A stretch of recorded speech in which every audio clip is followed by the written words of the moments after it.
My definition of achievement is to be fully present and engaged in whatever I'm doing and to enjoy all of it. When we got started 2015, 2016, even into 2017, I think our definition of success was so limited to money and revenue and the things we were able to buy. And that's because we came from a poor environment and we had to figure out how to grow. But in the last year and a half, it's like, man, the real definition of success is like, man, am I able to go home and hang out with my family, be present? Yeah, obviously you want to have the money to do the things and take care of the people you care about. And if you don't have that, then you have a problem. People want to be like, well, money's not important. It's like, no, it's pretty important. It's like food. You say food's not important and you die. I think that there's so much more to life and there's so much more to legacy than money. You can't take anything you have with you. You're listening to the Traffic and Funnels Show. What is up, everybody? Welcome to the Traffic and Funnels Show with your hosts, Chris Evans and Taylor Welch. Taylor Welch, what is up, dude? It's cold here in Nashville, which when you were in town, it was actually, remember that day it was 70 degrees. Yeah. And then you brought the heathen weather with you and it got nasty cold. Hey, what are we going to talk about today? Today we're going to talk about the three A's. That's all you got to say. Welcome to the show. Thanks for coming today. Have a great rest of your week. Goodbye. Oh, wow. The three A's of long-term winning. The three A's. Bro, so this is something I've been thinking about for a couple weeks, and people come up with all these weird things where they're like three A's, or like they have these acronyms and things like that. But this is just something I feel like we've learned in the last year and a half. Our business has taken on a lot of new talent. We've taken on a lot of new clients. We're growing. We have momentum. There's definitely a momentum about everything that we're doing. And I was just thinking about this idea of the hierarchy of success. And so I'll start with the first one. But the three A's, the first A is agreements.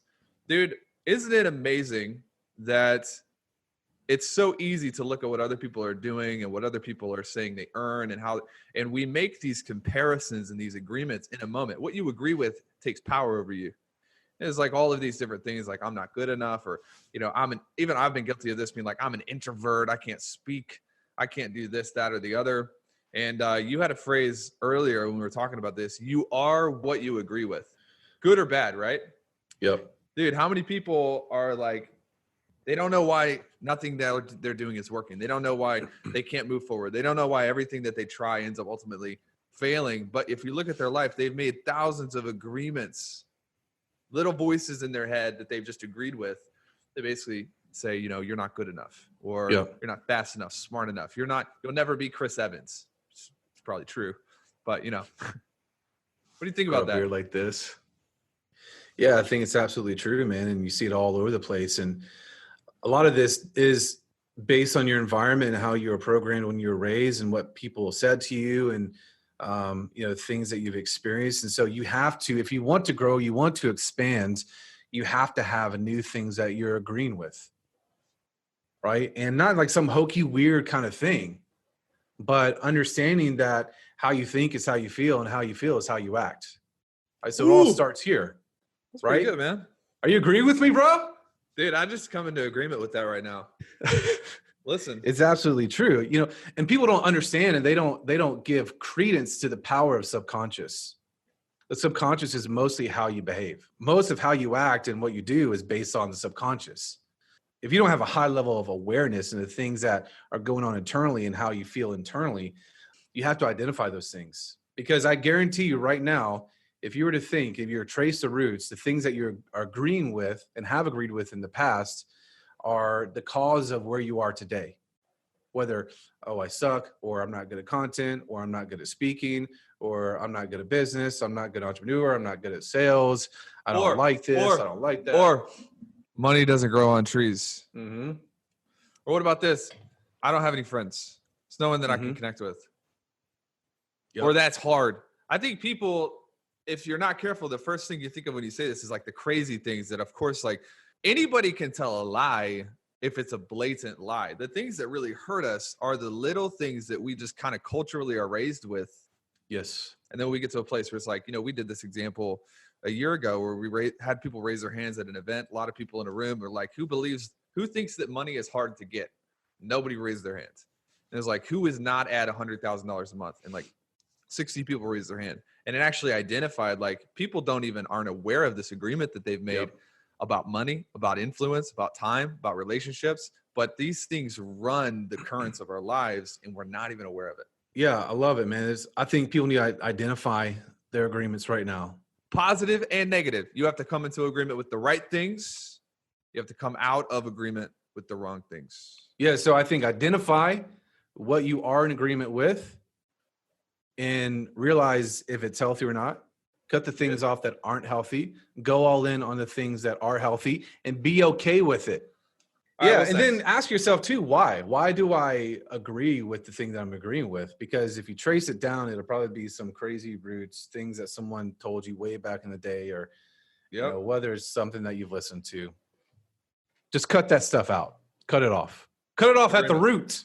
Number two, once you've identified that, the agreement stuff, have appreciation for your journey, where you've been, right? Where you're at right now. And I think it'll set you up for success.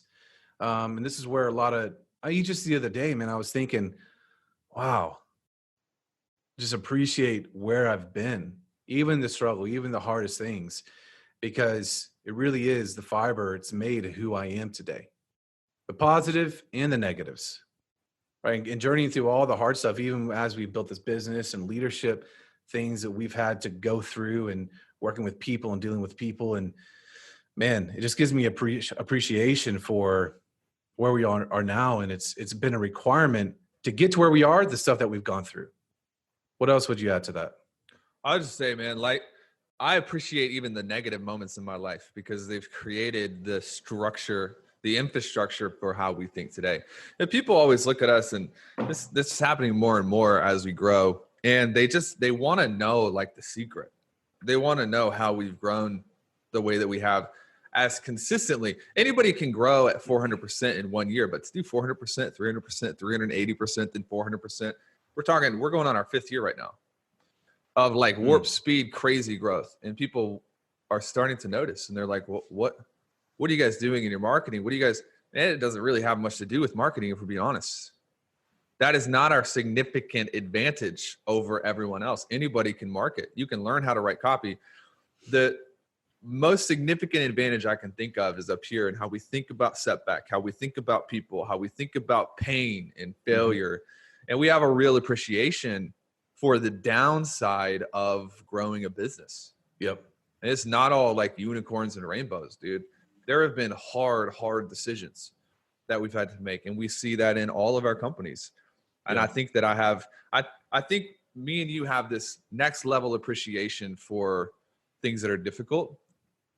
And that has created the creativity. There's studies now where it's like, when you think positively, your peripheral vision expands, your prefrontal cortex gets more blood.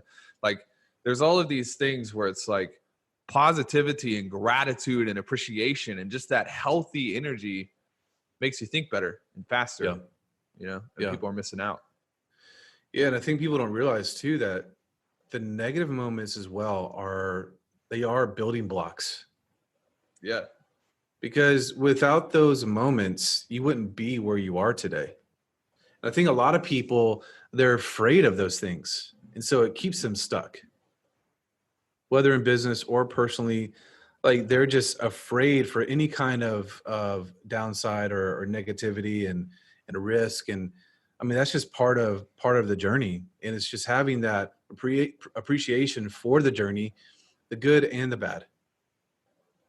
And just having the right people in your life, knowing that, again, you're agreeing with the right things, just to help along the journey. Because it's one of the big things that's been a massive win for us. It's bringing people into our lives who we're able to journey with, that can help us when we're facing the negative, right? Bouncing back and making sure that we're on the straight and narrow and we're doing things right as much as we can with the knowledge and the viewpoint that we have right now.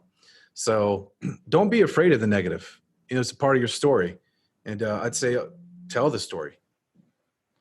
Tell us. Don't be ashamed unless you're a crook.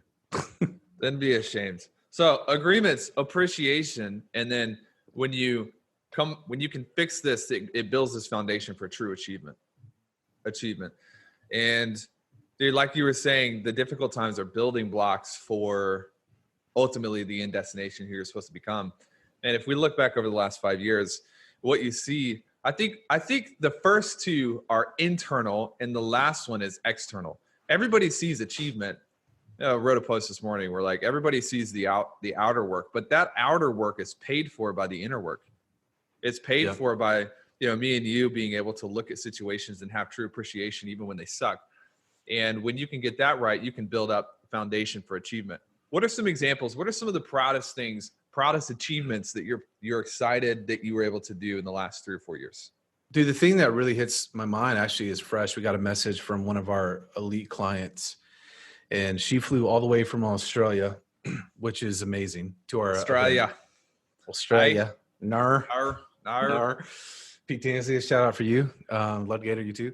No, but she was just saying how she feels so much confidence and calm and peace from that event, the conversations that we had and stuff, moving forward in her business. And dude, when I think about achievement, like that's what I think about, because all the stuff that we've gone through, right? I have an appreciation for that. You have an appreciation for that with leadership and business growth and scale and all this kind of stuff. And being able to have those conversations with her and our other clients, to where downloading those things, those learning lessons to those people, to where they're able to hopefully avoid a lot of the mistakes that we've made and stuff. To me, that's a massive achievement, man. Like to see people have those growth moments that are, I think, huge catalyst moments for them and having impacts to their clients and their families. So those stories over and over, dude, like we have so many of the stories. And even the guy we were talking about last night, well-known guru, he was even commenting on our case studies. What's your definition of achievement? Bro, my definition of achievement is to be fully present and engaged in whatever I'm doing and to enjoy all of it. When we got started 2015, 2016, even into 2017, I think our definition of success was so limited to money and revenue and the things we were able to buy.